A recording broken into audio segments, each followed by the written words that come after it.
Hey guys, this is JRX141, and today I'll be giving you another video tutorial on the Griffin Survivor case for the iPad.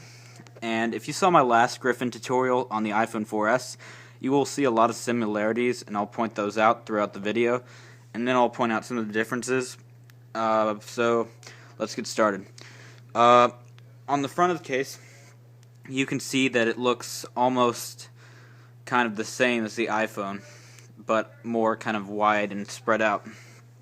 And it also has the same button water resistant type kind of indentation there. So let me see if I can focus in there. There we go.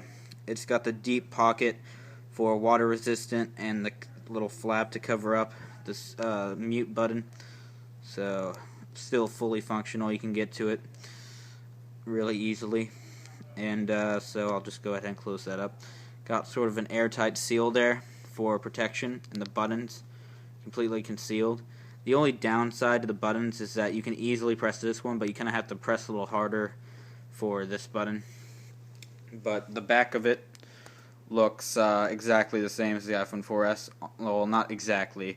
There's a little bit of difference on the kind of spreading of everything on the back, but not that big of a deal. And as you can see on the front, it's got a screen protector in front of the screen on the iPad. It's all right there, all spread out through the iPad. And the screen protector comes up here to cover the camera too, and there's no holes in it like on the iPhone for the speaker. It's completely protected. The charging port has a little indentation for waterproofness right there, or not waterproof, but water resistant. Kind of get those mixed up sometimes. But there you go. So that goes in there like that.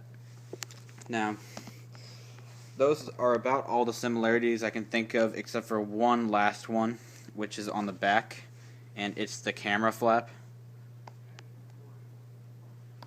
So on the camera flap, you can see that it's a little bit more different shaped on the camera flap from the iPhone 4S, but it still works about the same way. You can put it down here into the nub, and if I can get that in there, give me a minute. Yeah, so that's, I think I got it. So there you go, fits right there. Now got that in there. Now those are the only similarities, or those are the similarities, not the only ones, but that are on this iPad. Now the differences is that it actually has a flap for the speaker as well, down here, with the same little nub there for the putting the thing in there. I'm not even going to attempt to do it this time, but you know what I mean. It's got a grid system to protect the iPhone speaker on the hard shell, and it's got the flap for the rubber, which I find really useful. And not only does it have that, but it has has flap for the microphone. Now you have to be kind of more gentle with this one, because it's not kind of an airtight seal. It's more, I don't know how to describe it. You kind of just have to press it down more gently. But another cool thing on the iPad that the iPhone doesn't have is it has a kickstand. It doesn't have the belt clip kind of spinning thing like the iPhone does, but it comes with a little kickstand thing. As soon as I get this popped in place, I will focus in. There you go. So there's the kickstand, and it's not good on carpet because if you can see, the entire thing up to here is plastic, all that hard plastic, and then this part is rubber. So it doesn't really work on the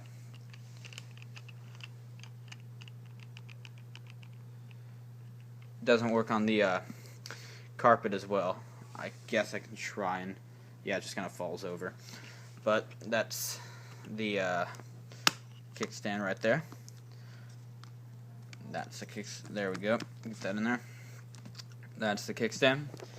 And so that's pretty much all the features on the iPad I can think of.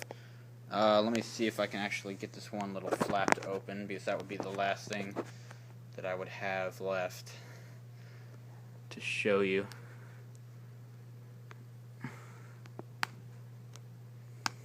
It's really easy if you have two hands, but you know, recording with one hand, so gotta see if I can open that up on my own.